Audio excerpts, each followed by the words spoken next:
Hello cinephiles, Kanguva movie release हो गई है। मैंने इसको हिंदी 2D में देखा है। अब कैसी है ये मूवी, बात करते हैं इस पे। और वीडियो में स्पॉयलर्स होंगे। मूवी में हमें दो टाइमलाइन दिखाई जाती है, एक तो प्रेजेंट टाइमलाइन 2024 और एक टाइमलाइन 1070 की है। मूवी की स्टार्टिंग होती है प्रेजेंट टाइमलाइन 2024 से, जिसमें हमें एक बच्चा दिखाया जाता है जिसके पास कोई सुपर पावर्स है और इस पर ना कुछ लोग एक्सपेरिमेंट करते हैं। आगे आपको पता ही होगा, इवेंचुअली ये बच्चा उस फैसिलिटी से भाग जाता है और ये जो बच्चा है ये गोवा चला जाता है। वहाँ पर इसकी मुलाकात होती है सूर्य के कैरेक्टर फ्रांसिस और दिशा पटानी के कैरेक्टर एंजेलिना से। ये दोनों इस मूवी में बाउंटी हंटर से। इनका थोड़ा लव इंटरेस्ट भी दिखाया है सिर्फ एक सॉन्ग से, और फिर इनका ब्रेकअप भी हो गया। एनीवेज, इनको एक पुलिस वाला हायर करता है गुंडों को पकड़ने के लिए, और एक पुलिस वाला ये क्यों कर रहा है मुझे नहीं पता। फिर मूवी में आगे इनको एक बाउंटी मिशन पर ये बच्चा मिल जाता है, जिसे देखकर फ्रांसिस को लगता है कि इससे मेरा कोई पुराना रिश्ता है, और फ्रांसिस इस बच्चे को बचाने में लग जाता है। ये जो बच्चा है ये कंगुआ की ना ड्राइंग भी बनाता रहता है, और इस बच्चे के पास आई थिंक अपनी पास्ट लाइफ की कुछ मेमोरीज भी है। मूवी में आगे वही लोग जो स्टार्टिंग में इस बच्चे पर कुछ एक्सपेरिमेंट कर रहे होते वो इस बच्चे को ना ले जाते हैं, और फ्रांसिस अब इनके पीछे चला जाता है। एंड देन मूवी की स्टोरी पास्ट टाइमलाइन 1070 में चली जाती है, जहां हमें बताया जाता है 5 ट्राइब से। मेरे को बस एक ही ट्राइब का नाम याद रहा, पेरुमाची, जिसमें सूर्य रहता है। सूर्य इस ट्राइब के मुखिया का बेटा है। अब मूवी में हमें बताया जाता है कि रोमन एम्पायर के 25,000 सैनिकों को ना किसी एक द्वीप पर ट्रेन करना है, और वो द्वीप है पेरुमाची। तो एज यूजुअल कोई कैरेक्टर जाएगा पेरुमाची पर, जिसको पेरुमाची के लोग जानते होंगे, और वो उनके 100 वॉरियर्स ले जाएगा कुछ काम का लालच देकर। फिर उनके हाथ काट कर रोमन एम्पायर के सस्ते फर्जी किंग को दे देगा, और वो किंग उस कैरेक्टर को सोने के सिक्के देगा। फिर इस कैरेक्टर का लालच बढ़ जाएगा, फिर से यही सर्कल रिपीट करेगा, पर इस बार कंगुआ को पता चल जाएगा और कंगुआ इसको पे लेगा और इसको सबके सामने जिंदा जला देगा। अब जो ये कैरेक्टर था इसका बेटा वही है जिसके पास प्रेजेंट टाइमलाइन में सुपर पावर्स है, और इसकी माँ भी अपने पति को जलता देख आग में चली जाती है, अपने बेटे की जिम्मेदारी कंगुआ पर सौंप कर। अब कंगुआ इस बच्चे को अपना बच्चा मानता है और इसकी देखभाल करने लगता है। देन रोमन एम्पायर का किंग लॉर्ड बॉबी के ट्राइब से हेल्प लेने जाता है। अब लॉर्ड बॉबी पहले अपने कुछ बेटों को भेजता है और उनका कंगुआ मार देता है। और जो ये फाइट सीक्वेंस है इसमें पेरुमाची ट्राइब वाले अपनी सोर्स लेकर नहीं जाते, और कंगुआ उस बच्चे को बोलता है बीच फाइट में कि मेरी तलवार लाओ,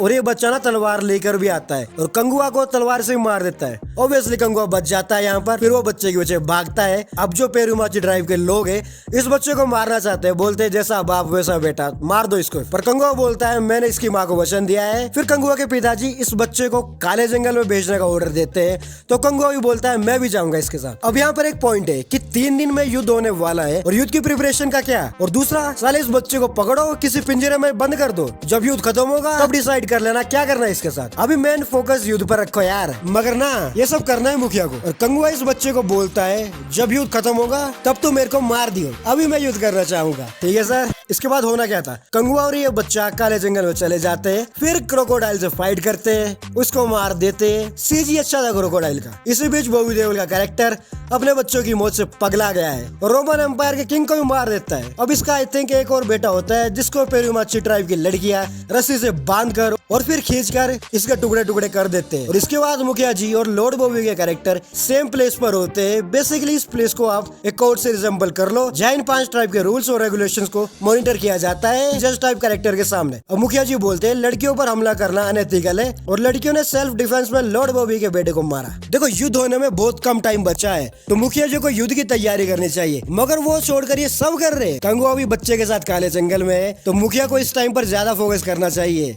युद्ध पर। मगर मुखिया जी तो कीजिए मीटिंग, खेलिए मीटिंग, करते रहिए मीटिंग, आल हुआ मीटिंग। और इसका कोई फायदा भी नहीं हुआ। उल्टा लॉर्ड बॉबी के कैरेक्टर ने मुखिया को मार दिया, और अब लॉर्ड बॉबी चले काले जंगल की तरफ कंगुआ से लड़ने, जहाँ कंगुआ ने बहुत सारे ट्रैप्स बिछाए थे, और कंगुआ लॉर्ड बॉबी के बहुत से सोल्जर्स को मार देता है। पर बाद में लॉर्ड बॉबी का कैरेक्टर उस बच्चे को पकड़ लेता है, उसके पीछे कंगुआ भी शिप पर चला जाता है, और लॉर्ड बॉबी का कैरेक्टर उस बच्चे को शिप से बांध देता है। अब जो ये बच्चा है इसको कंगुआ अच्छा लगने लगता है, और ये कंगुआ को एंड में अपने पिता के रूप में अपना भी लेता है, और बोलता है बाबा सुनाई दे रहा है, बेरा नहीं हूं मैं। फिर ये बच्चा अपने हाथ की रस्सी काट देता है ताकि कंगुआ लॉर्ड बॉबी से लड़े, और ये बच्चा समुद्र में गिर जाता है शार्क्स के बीच में, और शार्क्स इसको खा जाती है। और अब कंगुआ लॉर्ड बॉबी के कैरेक्टर को भी मार देता है, और स्टोरी चली जाती है प्रेजेंट टाइम लाइन में, जहाँ मिलिट्री ट्रांसपोर्ट एयरक्राफ्ट ही होता है आई थिंक वो, उसमें फाइट हो रही है, और उसका हैच गेट समझ लो वो ओपन है और लोग लड़ रहे हैं प्लेन में और प्लेन हवा में है और इसके अंदर जितने लोग हैं आराम से चल रहे हैं और कोई बाहर नहीं गिर रहा है, कोई सामान भी नहीं गिर रहा और ना कोई इंसान, जबकि एक वैक्यूम क्रिएट हो जाएगा और आप ऑटोमेटिकली बाहर की तरफ गिरोगे। वॉर मूवी देखी होगी आपने, उसके स्टार्टिंग में भी एग्जैक्ट यही सीन है और वॉर में उसे काफी अच्छे से दिखाया है, पर कंगुआ यहाँ फेल हो जाती है। एनीवेज इसके बाद फ्रांसिस एक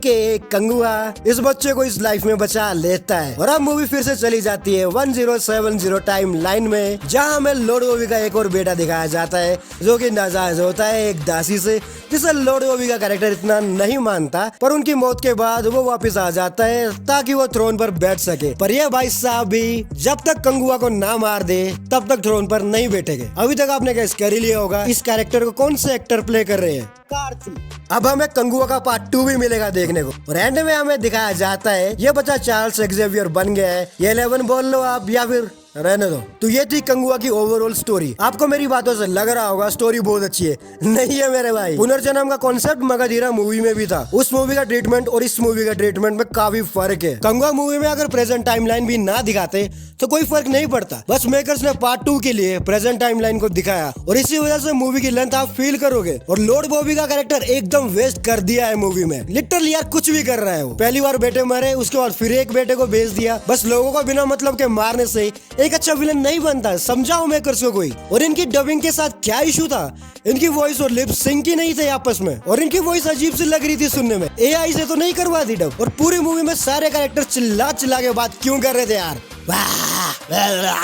क्या था वो, कोई एक्शन सीक्वेंस है या वॉर सीक्वेंस से पहले का बिल्डअप। उस टाइम पर कैरेक्टर यूजुअली लाउड बात करते ही है, उसमें कोई दिक्कत नहीं है, पर ऑलमोस्ट हर सीन में हर कैरेक्टर जोर जोर से बात कर रहा था और ये अनोइंग है, खासकर वो बच्चा पूरी मूवी में चिल्ला रहा था। ये इतना इरिटेटिंग कैरेक्टर था इस मूवी में, क्या ही बोलूं मैं इसके बारे में। और हिंदी गानों से क्या दुश्मनी है मेकर्स की, मुझे समझ नहीं आता। डीएसपी सर हिंदी लिरिक्स पर फोकस करो, जितने भी रिसेंट टाइम में पैन इंडिया मूवीज रिलीज हुई है इनके हिंदी गाने बेकार है। और क्यों आपको जबरदस्ती पार्ट 2 बनाना है मेकर्स, इस चक्कर में मूवी की लेंथ फील होने लगती है और पता चल जाता है मेकर्स जबरदस्ती कैरेक्टर को स्टोरी में ऐड कर रहे हैं। कंगुआ आराम से एक स्टैंड अलोन मूवी हो सकती थी, पर अब क्या कर सकते हैं यार। देखो मूवी के विजुअल्स अच्छे नो डाउट और फर्स्ट हाफ थोड़ा ठीक लगने लगता है जब कंगुआ की स्टोरी चलती है, पर एक ही पॉइंट तक। तो यही रहा इस वीडियो में, मिलते हैं अगली किसी वीडियो में। जोरो भाई इन मेकर्स को बोलो पैन इंडिया मूवीज बनाओ, पान इंडिया नहीं।